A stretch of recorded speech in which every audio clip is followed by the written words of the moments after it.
Hey everybody, this is Jerry. This is Askapansexual, and it is Monday in about 30 seconds. I have to work in the morning, so I just figured I would try and do a one take. So, here we go. This week's topic is, how did you come across the term pansexual, and how did that make you feel, and all that jazz. So, for me, it was actually quite simple.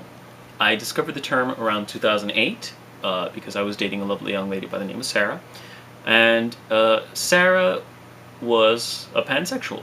So she and I had talked about pansexuality and things like that. She mentioned it to me, like, oh, I'm pansexual, and I was like, okay, cool, good for you. And at the time, I hadn't really identified as pansexual quite yet, because I didn't really find anybody that was outside of the gender norm that I found attractive. So, I was on DeviantArt, just browsing around and looking at all this lovely art and stuff, and I ended up finding this trans artist by the name of Joji Victor Bierno.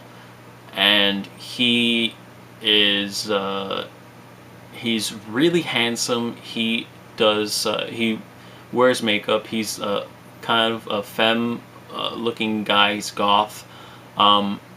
He's really sweet and nice. He's such a caring guy, and absolutely love him to bits. I actually ended up befriending him later on, but that's a story for a later date. Anyway, so when I discovered him and I discovered this huge crush on him that I had, I was like, wow, man, that is a sexy man.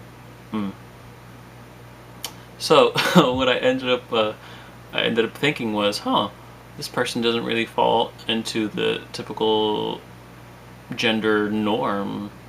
He is a trans guy, but he's still a bit femme, but he also has some masculine, sexy, amazing, gothic, wonderful qualities, and he's fantastic and all this stuff. And could I be pansexual? I think I might be pansexual. Holy shit, I'm pansexual. And with that, I embraced my queerness a lot more. And when I signed up for Tumblr, I was like, okay, so I'm pansexual. And I started looking for different things that had to do with pansexuality, and I ended up finding the blog Askapansexual. Okay, cool, follow. And I was like, wow, this is a great blog. I love this thing. Man, wouldn't it be cool if this was on YouTube? So I went into the Ask box and I talked to the lovely moderator of the blog by the name of Kelsey. You all know her. You all love her. Let's give her a round of applause. So I made mention to Kelsey, hey, wouldn't that be cool if this was on YouTube? Like a collaboration or something? She was like, yeah, that's a great idea. And she put out the initial video for the auditions, and I auditioned and I got in for Saturday. Saturday was my original day when Askapan first started.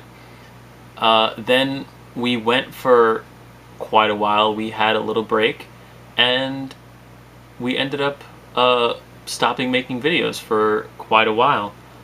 And recently, obviously, as you guys know, Kelsey decided to bring the videos back, and I was absolutely ecstatic because I loved doing this. It was this wonderful community, and I met some of my dearest friends through Askapan.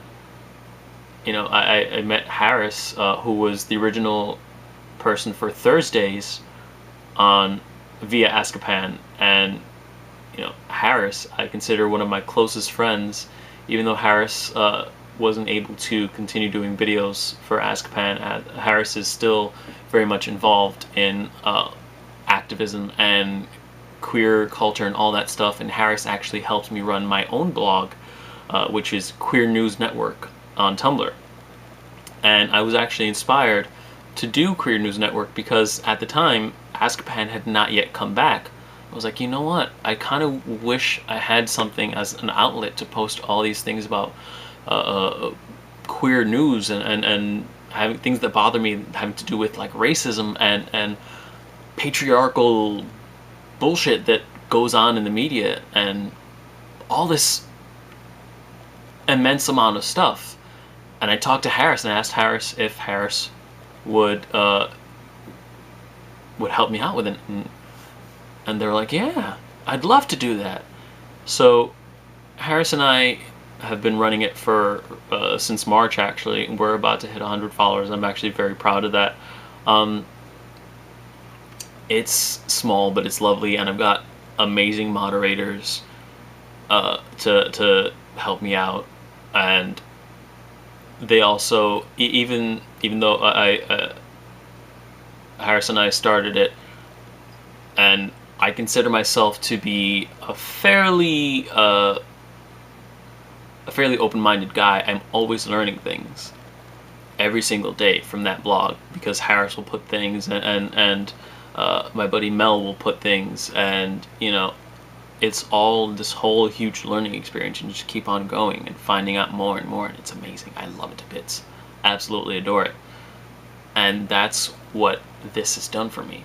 Finding out my own queer identity and accepting it has helped me to be comfortable with who I am, and I can actually say that for the first time in ever, I think, I'm actually comfortable with myself as a person, you know, physically, you know, mentally, emotionally. I'm really at a good place, and I'm at a good point in my life now, and it feels great. And I really do kind of have to thank Joji and my ex Sarah, you know, for that, because they really helped open my mind to this huge world that I just wasn't really looking at, you know, and it got me interested in activism and all these things, and that's all thanks to pansexuality. So that's what that did for me, and it makes me so happy to consider myself a pansexual man. Anyway, I've rambled on for quite a while, but that's gonna about do it for me. If you have any questions, any comments or concerns or anything like that, you can find me on my personal blog at jerry520.tumblr.com. You can go and follow Askapan's Tumblr, Askapansexual.tumblr.com, or if you want some lovely queer news and activism and all that wonderful stuff, you can find me also at queernewsnetwork.tumblr.com. The links will be in the description. I'm going to upload this video probably about 2:30 or so. So this should be up about the middle of the day.